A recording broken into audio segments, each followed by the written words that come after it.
I'm Simon Scholes. I'm the founder and creative director of Perception Studios, this company right here, and we are an award-winning visual marketing agency based in the UK, and we help brands and businesses create content that really helps them stand out on their social media visually. So that could be video, animation, aerial work, photography, graphics, all sorts of kind of stuff. We take people all the way through the whole creative process, from what we're going to create to creating it to actually putting it out there and making sure it's performing well for you as well, and all the other bits and pieces that go in between. However, a few years ago, it became quite obvious to me that not every brand, not every business necessarily had the budget to create that kind of content. So what did I do instead? I came up with the How to 9 Times Your Social Media process, which is a process you can go through yourself and create content for your brand, for your business, for free. My favorite 4-letter word. I am a Yorkshireman. I like things for free. Don't necessarily like giving away stuff for free, and I still do it. But free is my favorite 4-letter word. What is a troll, first of all? A lot of people not too sure what they might be. So whatever social media channel you're on, a troll is somebody who will dive in there and say something about the content that you're creating, whether it's you're crap at what you do, or whether it's some other kind of derogatory remark, whether it's on your appearance or how you sound or what have you. That is essentially a troll, somebody who dives in onto the content, be it video, could be on Twitter, could just be a written piece, could be your blog, could be an Instagram post, whatever it might be, and they're just trying to get a rise out of you, just trying to cause a little bit of hurt through their words.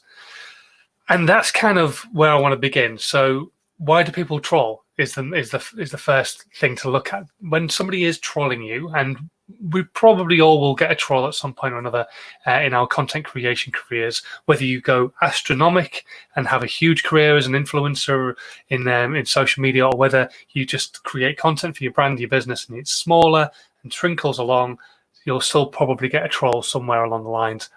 And you've got to remember that their life is so mundane, they're going through so much hurt or pain from something else right now, that they have taken time out of their day to troll your content. They are in that mindset of, I'm going to watch somebody's content, and then to make matters worse, I'm going to comment on it and tell them how shit they are. That's how bad their life is right now, that they feel they need to do that in the first place.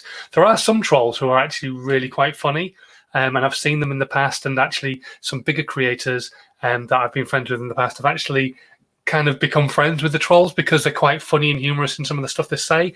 But a lot of trolls are just out there to really get a rise out of you, upset you, hurt you, whatever it might be. So you've got to remember that they're having a really bad day. If you think you're having a bad day after getting that one comment, imagine how bad their day actually is. I don't know the maths. I think it's about 18,000, isn't it, seconds in a day or something like that, or more, whatever it might be. So it's more than that, isn't it? I don't know how many seconds are in a day, but it's a lot. So imagine the amount of seconds that it's taking you to read that comment. Are you going to allow that to piss you off for the rest of those seconds? There's a lot more of the day left over than just the pillock who's just trolled you and told you you've got a funny hairstyle. Who cares? Who really, who gives a damn what Billy Bob 27 really has got to say? You really shouldn't care. So that's the first point. And I know it's a lot easier said than done to not care what people have to say about you.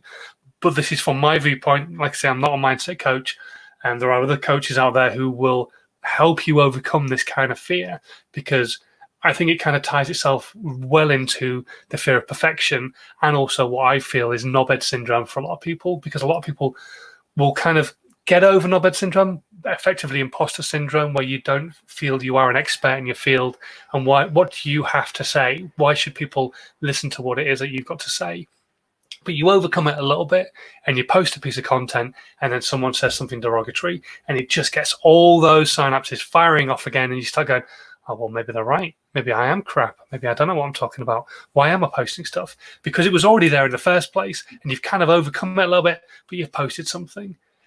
But I work on the pure ethos. It is none of my business what anybody else thinks of me.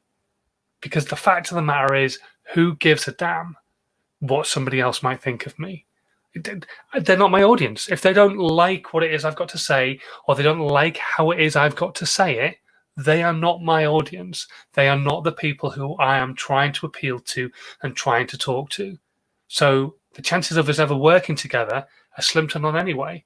So what difference does it make that they're upset about something that I've said, as long as it's not like out there horrible, but they're not happy about something that I've said about a certain type of social media or not buying courses or what have you? Who cares? Because they're not my audience. And even better still, if somebody comments on your content and tells you how crap you are and they're not your audience, they have not only taken their time to increase your algorithm interaction by actually watching your content, but they've probably thumbsed it down, increasing it again, and they've commented. So you've got all three segments there. They've watched your content, they've commented on it, and they've thumbsed it up or thumbs it down if it's a video. Or they've maybe even shared the content so that they can comment on it or retweeted it or whatever. They've commented on LinkedIn, and obviously when you comment on stuff on LinkedIn, the whole of their audience gets to see it. So yeah, you've got to remember all of these different things. This is how I approach trolls. This is what I think of trolls. And obviously there are different ways of approaching it. Other people will just ignore them completely. And if they get regular contact from that person, they'll just block them. Me personally, when somebody comments something derogatory on my content, I go in there and kill them with kindness. So I'll dive in and it'll be something along the lines of, oh, thanks ever so much. It's great that you commented, whatever. I don't know. It depends on what the comment is, but I try to kill them with kindness. I try to just piss them off by the fact that I'm a nice guy. Hopefully I'm a nice guy. So yeah, that's kind of how I approach my trolls, if I ever get any trolls. Absolutely. Yara, who's watching on Twitter right now on Periscope, saying, hi, good morning. And it is all about the positive vibes. Absolutely. It's all about being positive. Even if people are trolling you and they're being a negative Nelly, just dive in there, kill them with some positive kindness. Just there's something else going on there that makes them feel the need to actually troll. And there was a great piece of content recently that my friend put out, John Lovell, and we started Perception Studios together actually, and he's a voiceover now and doing his own thing. But he put out a great piece of content, and it's not trolling as such, but you know these emails that you get where people are trying to fraud you and get your bank account details, what have you. Well, he responded to one, and then he responded back, and then they started chatting. And actually, John got this guy on a phone call and recorded it on video with the guy's permission, obviously. And it was all about why he does what he does, and actually breaking it down. And I think that's the same with a lot of trolls. Is there's a reason behind why they're doing it. It's not anything to do with your content in the first place, unless potentially there may be a competitor and they're just a little bit jealous about what it is that you do. For example, I've been going live every single day. The other day I posted something on Instagram asking, should I keep doing the Instagram live content? All the people who like it and are people who are small businesses and that kind of stuff, yes, please do keep doing it. All the no's were other social media agencies who'd gone onto my stories and taken time out of their day to interact with it, pushing it out to a wider audience because the algorithm sees interaction and say no. Don't keep doing the live broadcasts. I mean, how sad is that? I just think, oh, brilliant. Okay, you've got my content out to more people. And it made me laugh because all the no's were from social media agencies. I don't care. Whatever. And yes, here we go.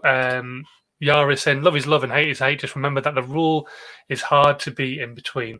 It absolutely is. If you're caught in the crossfire, it's not nice. It's not nice getting trolls, but you've just got to step back, take a think about why they're trolling, and remember that ethos of it's none of my business what anybody else thinks of me, and also that they're commenting on your content. They're helping the algorithm pushing out further, whatever platform it's on, be it Instagram, TikTok, Snapchat, YouTube, Facebook, wherever you're posting your content and somebody trolls, they are helping your content reach a wider audience. So who cares? Who cares? So yes, that's my point of view. That's how I deal with it. If you want to deal it in a different way, that's absolutely fine and dandy. Ed, for example, says he likes blocking trolls. It's one of his favorite things to do.